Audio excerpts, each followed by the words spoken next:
so I'm back again because I have a bit of an issue and it's got me thinking. And my issue is, you probably can see a little bit of what has happened here. My foot is slightly black and blue. I badly sprained it really on Saturday night, carrying washing down the stairs, would you believe it or not? So this is about half the size that it was. It has gone down a hell of a lot, but it's obviously stopped me doing a hell of a lot of things. And I'm thinking to myself, because what happens is in this situation is you end up compensating on the other side for the injured leg or the injured foot. And that sets off a whole trigger of muscular compensations throughout the whole of the body. So if you have a foot problem, if you can't weight bear, if you have a knee problem and it's a constant thing, or knees, or an issue with the legs, then because this has an effect on what happens up here and everywhere else, and the stiffness that you get from not moving properly, how do you exercise? And more importantly, how do you exercise in a way that affects the whole of the body, not just the part that you're exercising? Well, posture alignment therapy helps with that, because what these exercises do and are meant to be for is this whole unit that we call our body, not just a piece of one particular exercise, like doing abdominal exercises to work your abs and that sort of thing. So what you do at the feet absolutely corresponds with what happens up here. It makes a big difference. So I've got 6 exercises for you. If you are in that position, if you find yourself in the position, you have trouble with your mobility, and you still want to strengthen and straighten at the same time, and still become flexible and keep your mobility, there's 6 little exercises here that will certainly help and have helped me over the last few days. And the first one is one that was on my posture exercise video. Now you can do this seated, you can do this standing, but that belies the fact that I'm doing this particular exercise in the first place. So what you need to have is your legs straight out in front of you, with the toes pointing straight up and the feet flexed, or as much as you can flex if you have a foot issue. And then sitting up as tall as you can, so you're really sitting on your sit bones here, rather than being in that position with the pelvis tucked behind. Bring it forward, sit yourself up, obviously that brings your shoulders back at the same time, and we're going to do arm circles. Now you should be able to see at least one of my hands in that position. So that's our position here. And there's the hand position. Again, if you saw my posture exercise video, then that's going to be crucial to this exercise. And it's, your fingers are into the tip of the palm there. They're not making a fist, they're there, so you've got a flat hand. And you can try this as you extend the hand. If you do that, that happens. If you do that, it's tricky, and it brings the tension through the arm up through to the shoulder and completes the chain on the other side. So sitting in this nice upright position, all you're going to do is 6-inch circles forwards, and that's 1, 2, 3, 4, 5, etc, etc. You want to keep your shoulders down and pulling back, and making sure that in your peripheral vision you can't see your arms coming forward. So we don't want this happening. Keep the arms at least in line with the body, if not back a little bit. Once you've done sort of as many of those as you can, really, trying it up 20, 40, 60, 80 even, that'd be brilliant. You're going to turn the arms over, making sure that that doesn't happen. That happens. Okay, there's a big difference. You want to feel the effect in the shoulder and the shoulder blade. So not there, there. Okay, again, 6-inch circles backwards this time. Watch your feet, watch your sitting position, keep upright, keep that pelvis at least in neutral, if not forwards. And again, 6-inch diameter circles going back towards your thumbs, nice and easy. Okay, do as many as you can. Upper body, shoulders, your erector muscles that go up and down the spine that keep us up in the first place, they all get a good workout, and the mobility and the flexibility in your shoulders and chest gets a good workout as well. So that's a great one to start off with. The next one, because we've got all these compensations working in the body, because I'm limping, so all my weight's on my left side at the minute. My left hip is starting to stiffen up, but my right shoulder is starting to stiffen up, and that's in less than a week.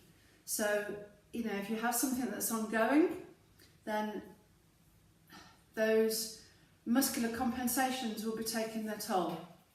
And there's a position that is 95% cure-all, and what you need to do is get a chair, or you sit back of the sofa, or the end of the sofa, and I've got a little bit of a bench here, and you want to end up, see, it's a little bit out of the scope of the video, but I'll try and do it from here. What you want to end up is in that position there. So you want your knees in line with your hips, not forward of, and not forwards of out here, and certainly not there. So you've got a nice right angle position with the knees in line with the hips, and the back of your legs against the back of the chair legs, or whatever you're using. Okay, and then if there's a gap in between the knees, what I do here is just put a cushion in between. You can't really see it too much there, but a cushion in between the backs of the legs there, just to make sure that the knees are supported, there's no gap in between. And in that position we can do lots of things. The first one is to relax, and the second one is to breathe, because we've now in a nice extended position between the hips, the shoulders and the head. They're all in a straight line, which is where they should be, and your knees and your ankles are being supported by the chair. So it's a completely stressless position for the body. But what happens is here is gravity has to work with the body and start to even it out. So if you have any rotation on your left and right sides, if you have any elevations in the shoulders, one is popping forwards more than the other one, this will start to even it out. Now, in this extended position, your diaphragm has a lot more room to move. So, being as it's your primary breathing tool, you breathe in, and it's counterintuitive, but it inflates, and you breathe out, and it lowers. If you put your hand just underneath your rib cage there, you'll feel and see it, if you lift your head obviously, if you feel it inflate and deflate. Okay, do use it, no shallow breathing in this position. And then we can do an exercise in this position, which is great for you, again, for your back and your shoulders, which is arms shoulder height and above the chest. Shoulders, make sure they're on the floor to start off with.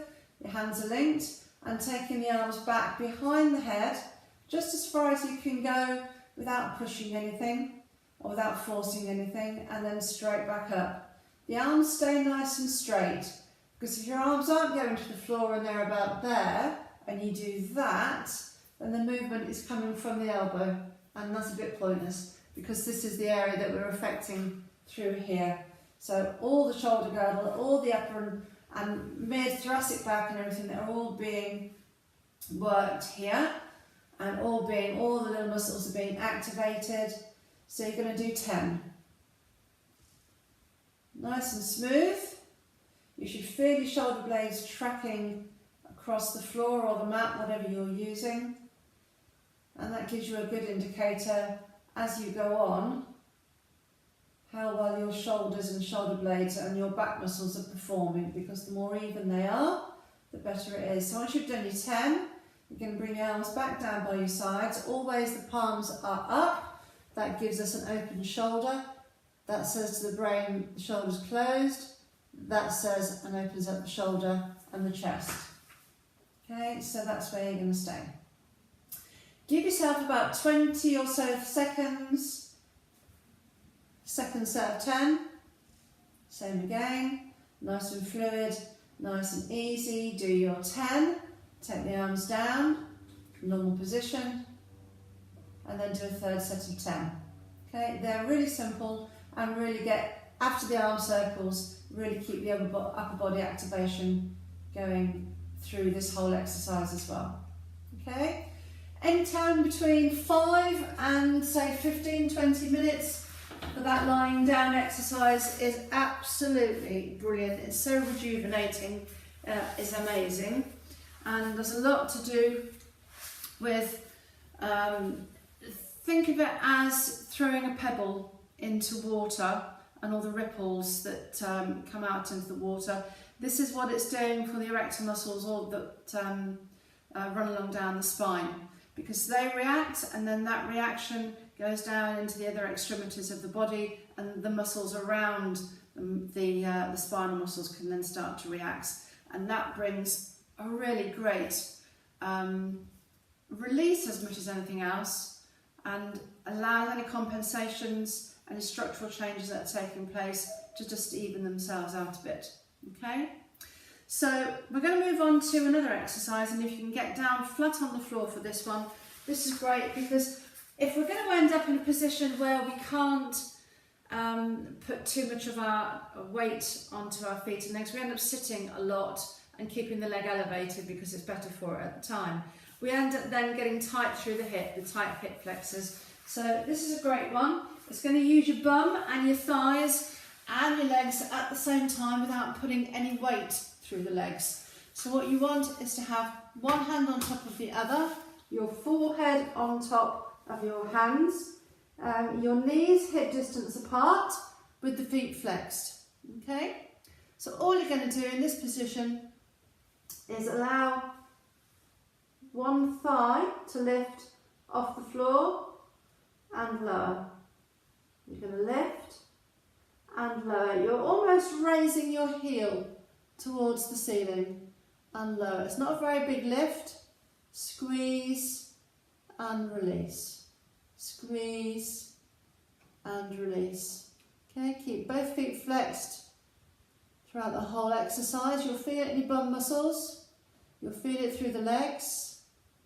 It's a great exercise. Okay, and I'm sure you can do this without much pressure on the legs and the feet and the hips. So you're going to do 10 on one side, you're going to do 10 on the other side. Okay, same again, not too high. Relax the upper body, there should be no work through there. And I'm going to do 3 sets of 10 on each side. Okay, and that's a great one. Next up, okay, how do you work the rest of you if you can't put any weight through the feet? So how do you work? We've just worked the bum muscles and the leg muscles. We can do this a little bit more intensively through this exercise. So you need to get yourself in a straight line. You might have done this in a fitness class before, but be aware this isn't the fitness element to this has gone. This is all to do about alignment. So you want to be in a nice straight line with one leg on top of each other and one hip on top of each other. Okay, so you're not backwards. One hip is on top of the other. This hand is on the floor, the elbow is underneath the knee, and the bottom leg gets tucked underneath. So again, the foot is flexed, and then let me just come up that way a bit. If that foot is flexed, and what you want here is with the foot relaxed, those toes point down. Then we know, as you just lift the leg, that foot stays at least parallel with the floor. If you start to do this and this happens, look what's happened to the hip. That's gone back and you're starting to use the muscles on the front of the leg. Well, we don't want to do that. We want to use the muscles all along the outside of the leg and into the hip.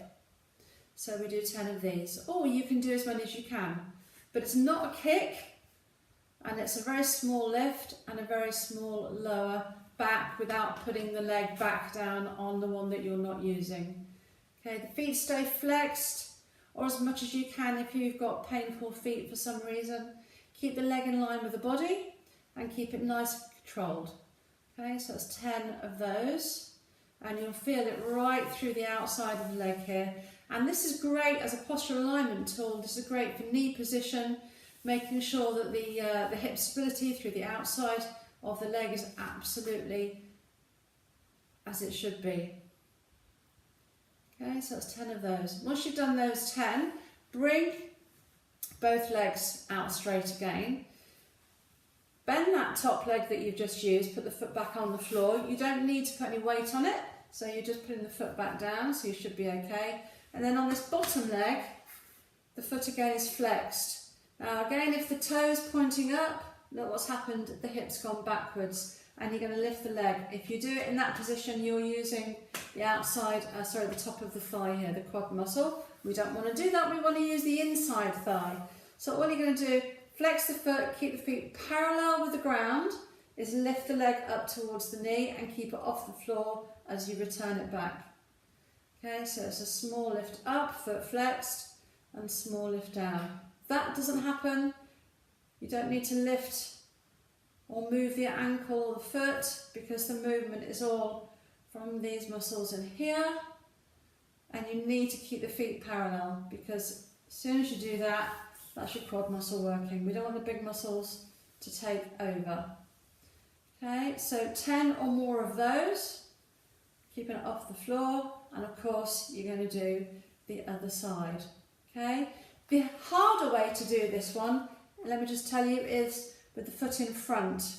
But if you've got either your ankle or your knee can't take that particular position at the time, you can do it the way that I've just said. But that is the harder way to do it. You haven't got as much lift, but there's more resistance on that, on this bottom leg, because it's got to come over the top leg. It's got to lift from there. So that's a little bit more difficult. But if you can't use that leg position or the knee or the foot position, then that one is just as okay. Okay. So those are the leg, hip, feet. We've done upper body. We're doing a lot. Let's do everything together and come back down onto our front and use the whole of the posterior chain of muscles. And this is very effective, because any imbalances that we come through with an injury always tend to come out on the other side. So like I was saying, all my weight is going into my left hip at the moment, and that's causing my right shoulder to work in compensation. It always comes out on a cross reference because of the way the body works with the fascia that is, it keeps all the muscles really where they should be. So what we want to do here is make sure that cross reference is working both sides equally. So if we're on our front, both arms are out in front of us. Your forehead is down on the floor or the mat, whatever you're using. And this time we're going to work on the opposite. So one leg is going to raise. So it's a straight leg from the hip. So you're lifting from the hip. The toe is pointed if you can get it pointed. And at the same time, the opposite arm and the upper body is going to lift. Okay, you're going to do alternate sides. And you're going to count nice and easy. This isn't a competition, see how far you can go. This is an activation exercise. So stay looking at the floor. Extend with the hands. Extend with the feet. And work that cross-referencing through the opposite shoulder and hip. And again, you're going to do 10 each side. And you can do that twice, you can do that 3 times. It's up to you, but you are now working the whole of the posterior chain of muscles right the way from your fingertips to your toes. It's a great one to balance back the shoulder and the hip, as well as doing a lot of muscular work throughout the rest of the body. Okay, so that's 10 of each of those. After that one, we're going to finish off with something called knee drops, and this is an excellent, really, really lovely exercise. So you're on your back, knees bent, a little bit wider than hip distance apart, toes facing forwards, and your arms are a little way out from your sides with the palms up. Both legs are going to drop to one side. You allow the feet to come off the floor onto their sides, and you're going to look in the opposite direction. In that position, you're going to allow the tension from the legs to drop. And you come back up nice and fluid to the other side. And again, just let the tension go out of the legs. Look to the other side. Nice fluid movement all the way over from one side to the other. And what we want in this exercise is the leg and the hip and the lower back to all be talking to each other. So rather than have an individual exercise that works just through the leg and the hip, what we're allowing here, as the leg goes over, that talks to the hip talks to the back, that comes all the way up to the shoulder. The shoulders, by the way, stay flat on the floor. So you can do as many of these as you like, really. It's nice and comfortable. The more you do, the better it is, the better flexibility that you have through the back, as well as the nice movement that it creates all the way again from your feet to your head. Great release. Lovely exercise. Do have a try. See if you like it. And that gives you 5 or 6 exercises to do as a sequence. That keeps your muscles working, keeps them balanced, keeps everything when you start compensating from taking out those compensations. See what you think, give it a go, let me know. Thanks ladies.